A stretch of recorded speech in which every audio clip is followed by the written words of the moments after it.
Hello, Kwe.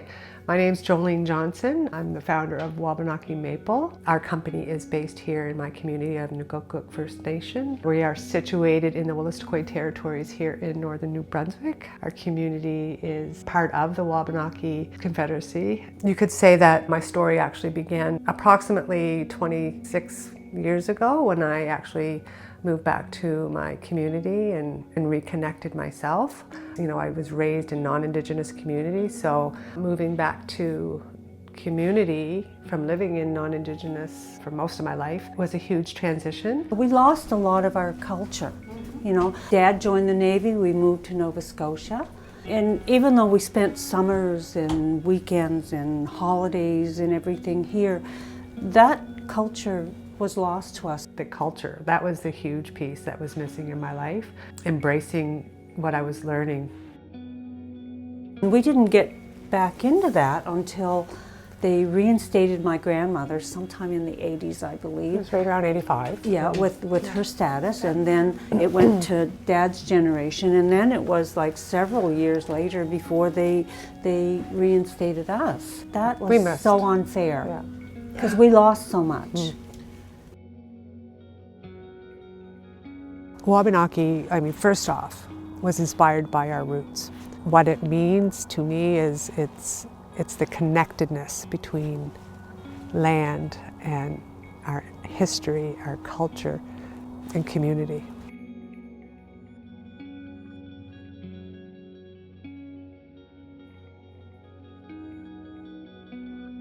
It's amazing. I'm just so proud, and everywhere I go that, I worked in the public for years too, and everybody knows me, and nobody says, "Hi Wendy, how are you?" It's like, "Oh, that Jolene, she's just doing so amazingly well," and her products, and that's the sole topic.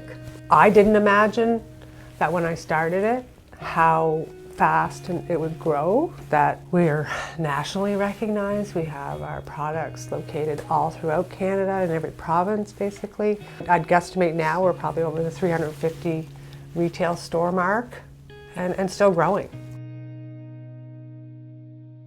Well, I've known Jolene for quite a few years. When I became a counselor in the community, tried to help her as much as I could, promote her business, and basically saw her hard work and determination grow her product and her business and now her brand. She has a great brand. I see her stuff all over the place. We're so very proud of her. It's good to see a First Nation Indigenous woman from our community get their hard work pay off, you know. It's surreal for me at times when I think about it, that it's grown to be this amazing, beautiful business that I can share, that we do share our culture. Yeah, and it's fun. It's fun. Right? These barrels are oak, lightly toasted, which means they've been charred on the inside and shipped to us so that when we pump our maple syrup inside it, the flavor from the char and the oak barrels will be extracted into the syrup. I think people may have a misconception that, you know, as founders and CEOs, that we're always sitting in an office and networking and meeting business partners, but the reality is a lot of times it's a nitty-gritty, hands-on work that takes place that we do. I'm happy to do it because that's just part of what it is. Some people's like, "Why are you doing manual labor in your company?" It's like, I love it.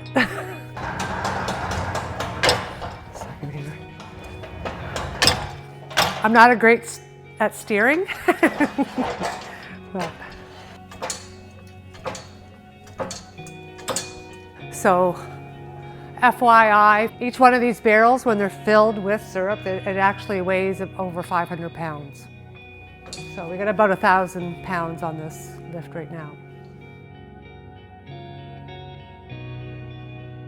When I started here, I was in my mid-30s, and I was raising 2 sons at the time, which was challenging because I had just gotten out of a toxic relationship. Fortunate that I had my family here to support me through those years of healing. My mother was the one that pointed me in the direction with the restaurant industry. cooking and all that good stuff. So I spent over, I want to say it's 26 plus years in the food and egg industry before I started Wabanaki Maple. I really felt another calling. I wanted to create something more meaningful, more of a legacy, not just for myself and my family, but for our community and for our other communities as well. So that's how Wabanaki kind of was born, I guess you could say. It was kind of experimental at first, right? We were trying the products out and aging them. Initially, neither one of us really had any experience in sales or marketing or anything. Behind the scene navigating. We had no clue how it was going to happen. We just figured it would, mainly, I guess. We were learning as we were growing, right? Especially like me, because I was the founder and had no previous business experience. The foundation and business plan, it was developed. I was able to build on that and launch the product. It was 2018. And we started at farmers market. So Brian can tell you a little, we loved doing that, didn't we? The farmers markets was great because everybody that, like I say, everybody tried the product, loved it. The first time we went, we sold out because everybody that tried it bought something immediately, like they didn't wait. And wanted to know where can we find more? Yeah. Like that was like, oh my God. So no formal education prior to starting a business. My work experience was mostly all hands-on, you know, whether it was in the restaurant industry, retail, the maple syrup, the Christmas tree farms. There was no techie stuff involved with that. Yeah. So hands-on learning all the way with Wabanaki Maple, but I love a challenge. That's where you gain the skill sets and the experience and confidence. And talking to elders and finding out, okay, is this right? How do you guys do this? Or how do you guys do that out at the shack? And when we're talking about the elders, yes, of course, yourself and Peter, your husband, there's so much wisdom, knowledge, that you guys have shared. The quality control. When we're working at Wabanaki Maple, sometimes there's like, here, taste this, Wendy. How is that? Obviously, our elders are instrumental in moving anything forward. They should always have first consultation. And so I'm grateful I have you by my side. Yeah, there you go. And I'm grateful I have you to lean on. Gratitude is everything. It is. Yeah. It's honestly really powerful to see a business like this growing in our community. It's not even just about maple syrup, right? It's about her being able to create opportunities and keeping that connection to the land strong and showing our youth that it is possible to start something and take it big. When one of our own builds something like that, it does create jobs and it keeps money in the community and it builds that sense of pride. And that kind of impact goes a long way. One of my personal hardships that I am proud that I overcame was not anything to do with Wabanaki Maple, but my own alcohol addiction and being sober now for over 16 years. Everything that's happened since then has been my healing journey, and part of the healing journey has been Wabanaki Maple, has been being in my community and connecting and embracing my culture.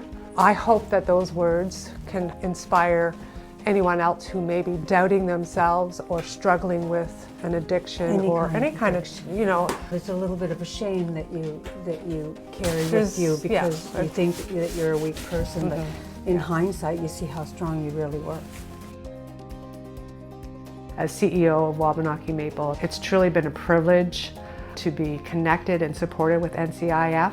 Their leadership in advancing Indigenous voices within the ag food sector has not only been impactful, but transformative.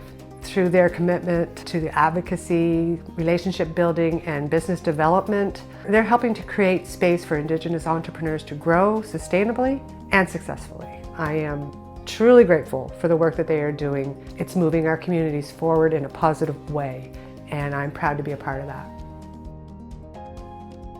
It doesn't matter how old you are, man, woman, child. Those things are irrelevant to when you really set your mind to something and you believe in something, that it is very doable.